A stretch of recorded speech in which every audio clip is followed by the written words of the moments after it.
Shalom Elohim, haleluya, puji nama Tuhan. Semangat pagi Bapak Ibu Saudara yang dikasihi Tuhan kita, Yesus Kristus. Jumpa lagi bersama saya Pendeta Samuel Mabuntu dalam Renungan Pagi ke 1953 hari Renungan Pagi ini mengudara. Puji Tuhan.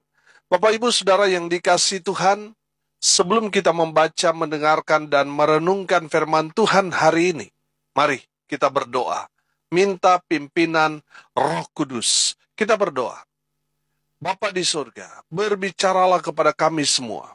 Pakai firman Tuhan ini untuk menegur kami, menasihati kami, meneguhkan iman percaya kami. Dan pakai firman Tuhan ini untuk memberkati kami semua.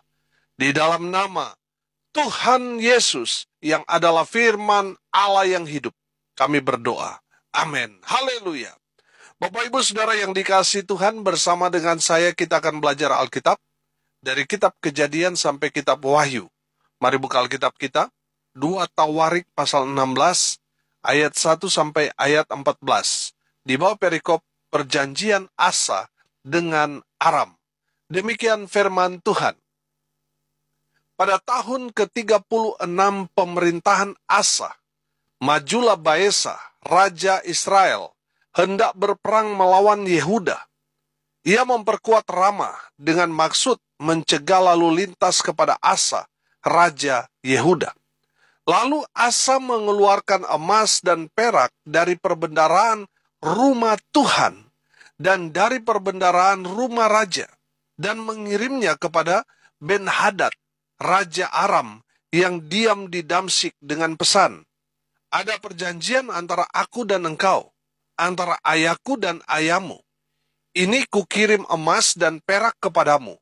Marilah batalkanlah perjanjianmu dengan Baesa, raja Israel, supaya ia undur daripadaku." Lalu Ben-Hadad mendengarkan permintaan Raja Asa. Ia menyuruh panglima-panglimanya menyerang kota-kota Israel, dan mereka memukul Kala Iyon dan Abel Maim, dan segala tempat pembekalan kota-kota di Naftali. Segera sesudah Baesa mendengar hal itu, ia berhenti memperkuat Rama. Ia menghentikan usahanya itu. Tetapi Raja Asa mengerahkan segenap orang Yehuda yang harus mengangkat batu dan kayu yang dipergunakan Baesa untuk memperkuat Rama itu. Ia mempergunakannya untuk memperkuat Geba dan Mispa. Pada waktu itu, datanglah Hanani, pelihat itu kepada Asa, raja Yehuda. Katanya kepadanya, "Karena engkau bersandar kepada Raja Aram dan tidak bersandar kepada Tuhan Allahmu, oleh karena itu, terluputlah tentara Raja Aram dari tanganmu. Bukankah tentara orang Ethiopia dan Libya besar jumlahnya, kereta dan orang berkudanya sangat banyak. Namun Tuhan telah menyerahkan mereka ke dalam tanganmu, karena engkau bersandar kepadanya. Karena mata Tuhan menjelajah seluruh bumi untuk melimpahkan kekuatannya kepada mereka yang bersungguh hati terhadap Dia. Dalam hal ini, engkau telah berlaku bodoh. Oleh sebab itu, mulai sekarang ini, engkau akan mengalami peperangan. Maka sakit hatilah Asa karena perkataan pelihat itu, sehingga ia memasukkannya ke dalam penjara. Sebab memang ia sangat marah terhadap dia karena perkara itu.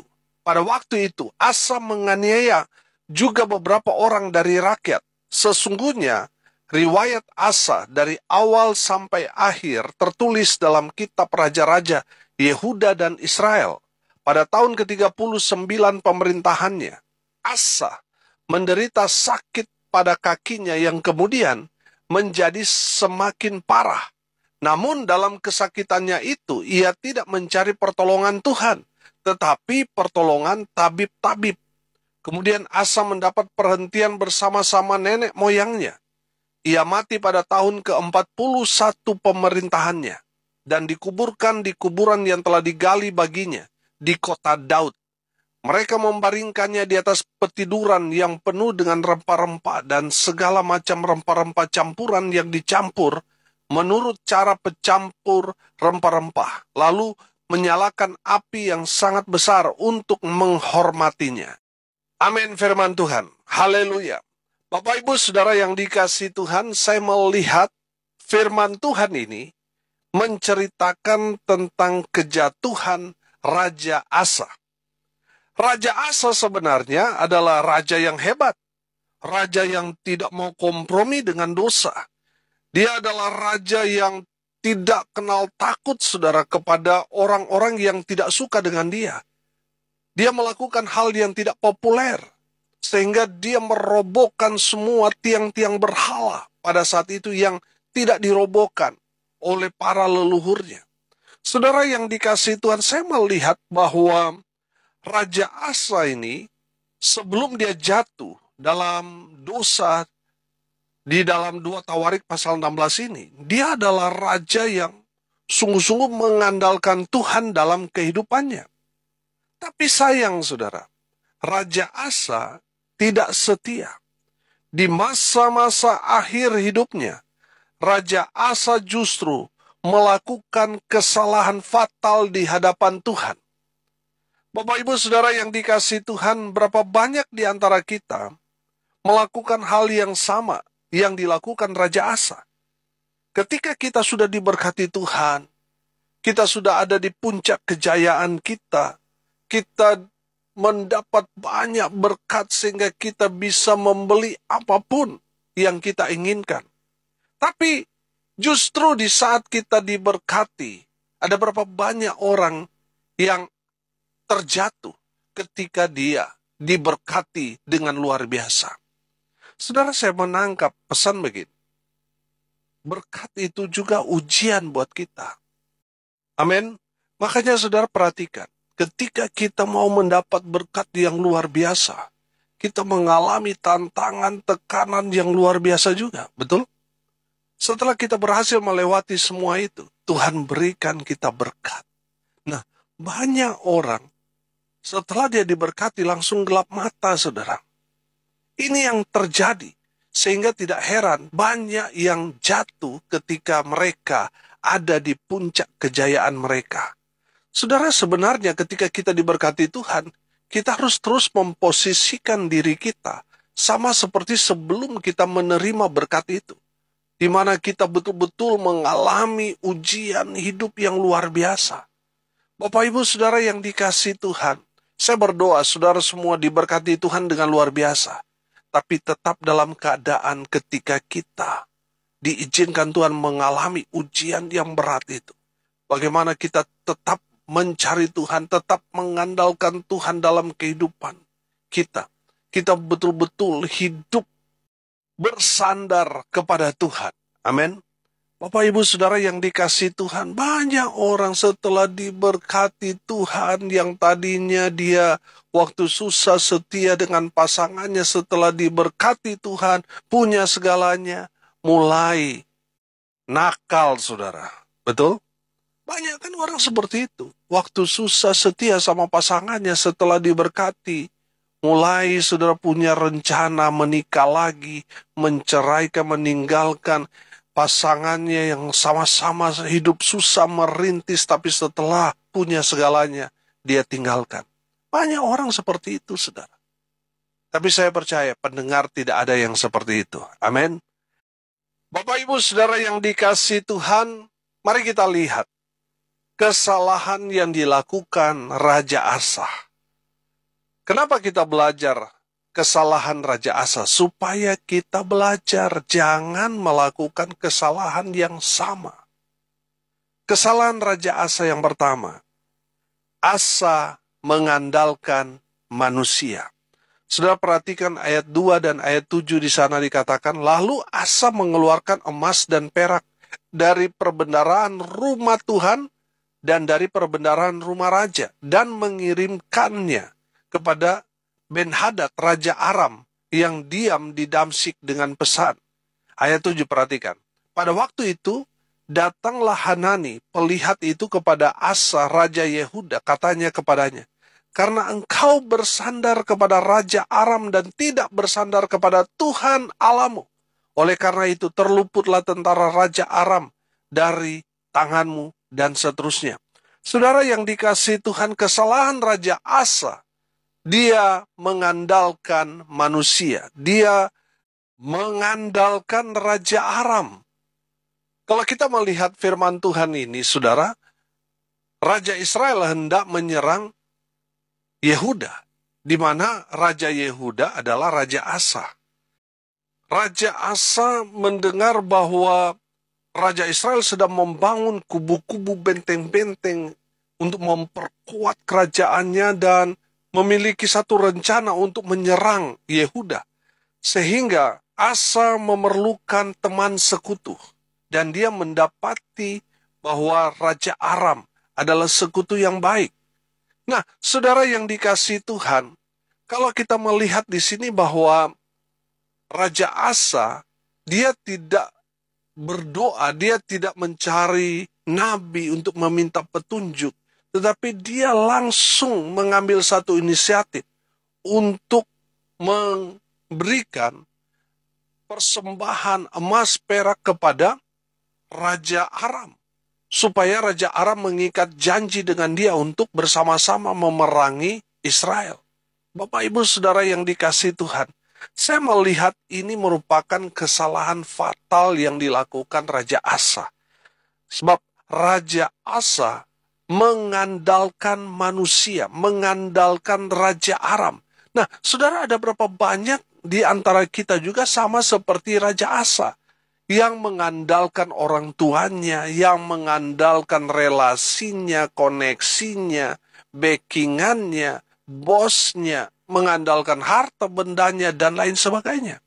Saudara, saya mau katakan, saudara, orang yang mengandalkan manusia, mengandalkan kekuatannya sendiri, itu adalah orang yang terkutuk. Saudara, kalau saudara mengandalkan manusia, saudara berhadapan dengan Tuhan. Tuhan benci orang-orang yang mengandalkan manusia. Manusia itu terbatas, hanya segelintir debu. Manusia tidak dapat kita andalkan sepenuhnya.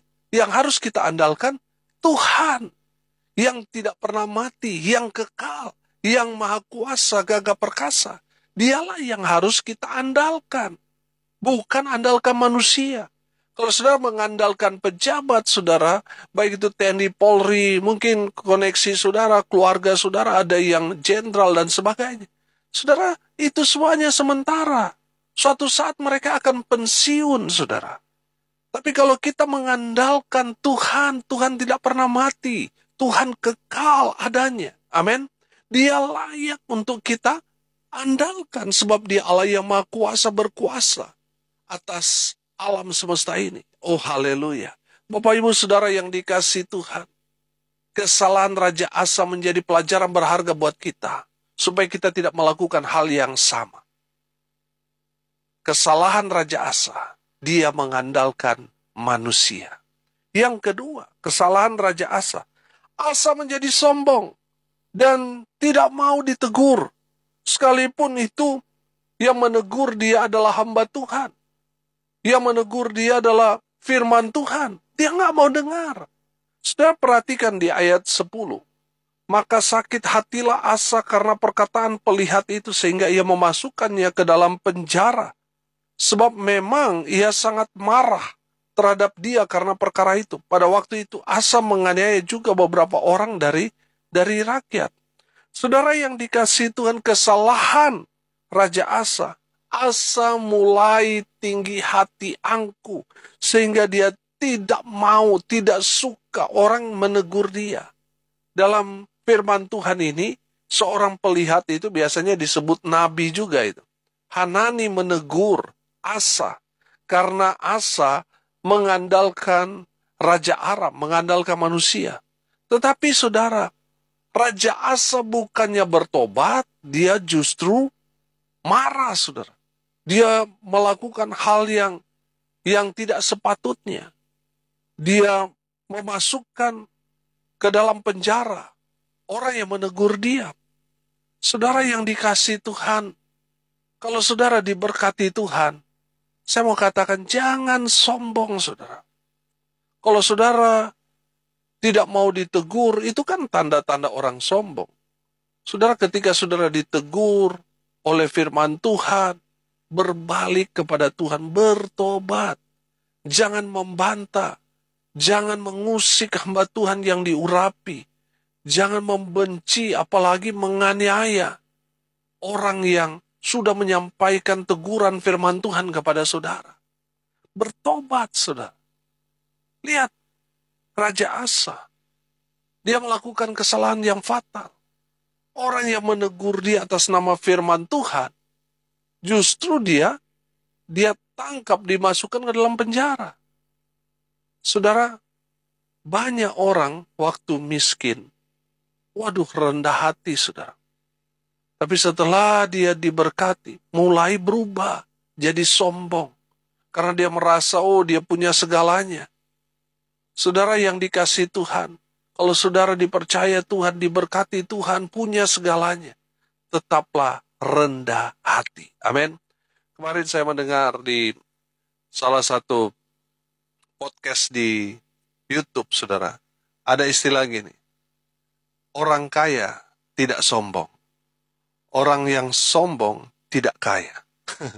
Jadi saudara perhatikan, orang kalau sombong, waduh, dia mau pamer barang-barang yang branded, biasanya itu tidak kaya dia. Orang yang benar-benar kaya, dia nggak sombong, saudara. Tapi orang kaya baru, wah, sombongnya luar biasa. Saudara yang dikasihi Tuhan, mari kita belajar. Orang sombong tidak kaya, orang kaya tidak sombong. Amin. Saudara, kesalahan Raja Asa, dia jadi sombong. Nah, ini yang seringkali terjadi di tengah-tengah kita. Ketika kita punya sesuatu yang lebih daripada orang lain, kita mulai pamer. Saya mau katakan, saudara, orang-orang yang ada di sekitar kita, mereka itu nggak suka kalau saudara itu lebih daripada mereka. Saudara punya barang yang mewah, saudara punya motor yang lebih bagus, saudara, orang-orang di sekitar saudara itu nggak senang. Mereka iri dengan saudara. Makanya saudara nggak usah pamer. Kalau saudara diberkati Tuhan, tetaplah rendah hati. Amin. Bapak Ibu saudara yang dikasihi Tuhan, di saat saudara sudah berlimpah harta kekayaan saudara, tetaplah dengar-dengaran pada firman. Ketika saudara ditegur, dengar itu. Amin. Dengarkan teguran itu. Supaya apa? Supaya saudara nggak kena murka Tuhan. Cara Tuhan untuk menyelamatkan kita umatnya adalah dengan cara menegur kita. Kalau kita ditegur, kita sadar, kita bertobat, selamat kita. Tapi kalau kita sudah ditegur, kita acuh tak acuh, kita nggak mau mendengarkan teguran itu, kita masih melakukan dosa, celaka kita, saudara. Bapak Ibu saudara yang dikasihi Tuhan, kita belajar dari kesalahan Asa, supaya kita tidak melakukan kesalahan yang sama. Kesalahan Raja Asa, dia menjadi sombong. Karena dia merasa dia raja, punya segalanya. Dia bisa memerintah. Dia bisa berkata apa saja dan anak buahnya bisa melakukan apa yang dia perintahkan. Dia merasa tinggi hati. Jadi sombong. Sehingga ketika dia ditegur, orang yang menegurnya dijebloskan ke dalam penjara. Hati-hati, saudara yang mulai sombong, bertobat. Saudara mendengarkan firman Tuhan ini, itu berarti Tuhan masih sayang sama saudara. Jangan sampai saudara malapetaka sudah menimpa saudara, baru sudah bertobat, terlambat saudara. Di saat saudara mendengarkan firman Tuhan ini, bertobat. Kalau sudah merasa tinggi hati, ditegur, marah, tersinggung, saudara, hati-hati saudara. Bertobat. Yang ketiga, kesalahan Raja Asa. Asa tidak mencari Tuhan. Perhatikan ayat 12. Pada tahun ke-39 pemerintahannya, Asa apa? Menderita sakit pada kakinya yang kemudian menjadi semakin parah. Namun dalam kesakitannya itu, ia tidak mencari pertolongan Tuhan. Tetapi apa? Pertolongan tabib-tabib. Bapak Ibu Saudara, tadinya Raja Asa itu memang orang yang mengandalkan Tuhan. Orang yang betul-betul hidupnya mencari Tuhan. Tapi karena dia sudah merasa punya segalanya, dia mulai melenceng, saudara. Dia tidak mau lagi mencari Tuhan. Saudara yang dikasihi Tuhan, hati-hati. Saudara yang tidak mencari Tuhan, hati-hati. Apa yang terjadi? Asa sakit parah, saudara. Karena apa? Karena dia tidak cari Tuhan. Makanya saudara yang dikasihi Tuhan, kalau sudah mendengar firman Tuhan ini dan saudara sudah lama tidak pergi ke gereja, bertobat. Saudara harus cari Tuhan. Mulai dari sekarang berdoa, baca firman Tuhan, ke persekutuan, ke gereja, ikut ibadah di sana. Saudara yang dikasihi Tuhan, kalau kita tidak mencari Tuhan, kita akan celaka. Bapak Ibu saudara yang dikasihi Tuhan, cari Tuhan. Maka Tuhan yang akan menjaga, melindungi, memelihara, dan memberkati kita semua. Haleluya. Hari ini kita belajar dari kesalahan Raja Asa. Ada 3. Yang pertama apa? Asa mengandalkan manusia. Dia mengandalkan relasi, koneksi, backingannya. Hati-hati. Saudara yang mengandalkan manusia, saudara akan celaka. Yang kedua, Asa menjadi sombong karena dia merasa dia raja yang memerintah cukup lama dan dia mulai sombong. Tanda dia sombong ketika dia ditegur oleh pelihat yang bernama Hanani. Dia tersinggung, dia marah dan menjebloskan hamba Tuhan itu ke dalam penjara. Hati-hati saudara. Kalau saudara ditegur firman Tuhan, saudara mengeraskan hati, saudara marah kepada orang yang menegur saudara dengan dasar firman Tuhan. Hati-hati saudara. Saudara kalau saudara ditegur oleh firman Tuhan, bersyukur. Bersyukur Tuhan masih mengasihi saudara. Saudara masih sehat, ditegur, bersyukur. Jangan sampai saudara datang malapetaka menimpa saudara, baru saudara bertobat, terlambat saudara. Ya, jadi kesalahan yang kedua, Asa menjadi sombong. Yang ketiga, kesalahan Asa, dia tidak mencari Tuhan, tetapi dia mencari tabib-tabib. Bapak Ibu saudara yang dikasihi Tuhan, kenapa kita belajar dari kesalahan Asa? Supaya kita tidak melakukan hal yang sama seperti yang dilakukan Asa. Sayang sekali, di awalnya Asa hebat luar biasa, tapi di akhir hidupnya, dia melakukan kesalahan yang fatal. Dia mengandalkan manusia, dia jadi sombong, dan dia melupakan Tuhan, dia tidak mencari Tuhan. Saya berdoa, supaya kita tetap mengandalkan Tuhan dalam hidup kita, tetap rendah hati, dan tetap mencari Tuhan. Sehingga kita sehat, diberkati sampai selamanya. Amin. Mari kita berdoa. Terima kasih Bapa di surga atas kebenaran firman yang sangat memberkati kami. Berkati semua pendengar, dimanapun mereka berada. Tuhan memberkati hidup mereka, rumah tangga mereka dipulihkan, diberkati Tuhan. Usaha pekerjaan pelayanan mereka dibuat beruntung dan berhasil dalam segala hal. Mereka yang sakit Tuhan sembuhkan, mereka yang lemah Tuhan kuatkan. Tuhan hibur mereka yang berduka cita pada saat ini. Dan hamba berdoa, biarlah berkat Tuhan dari surga turun, memenuhi semua pendengar. Bapak Ibu Saudara yang dikasihi Tuhan, arahkanlah hatimu dan terimalah berkat dari Tuhan Yesus. Tuhan memberkati engkau dan melindungi engkau. Tuhan menyinari engkau dengan wajah-Nya dan memberi engkau kasih karunia. Tuhan menghadapkan wajah-Nya kepadamu dan memberi engkau damai sejahtera. Di dalam nama Tuhan Yesus, sumber segala berkat. Bapak Ibu Saudara yang percaya, diberkati Tuhan, katakan amin. Puji Tuhan.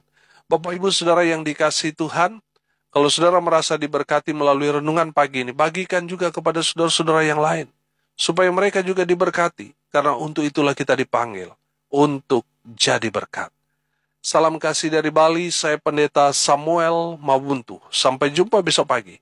Tuhan Yesus memberkati kita semua. Haleluya.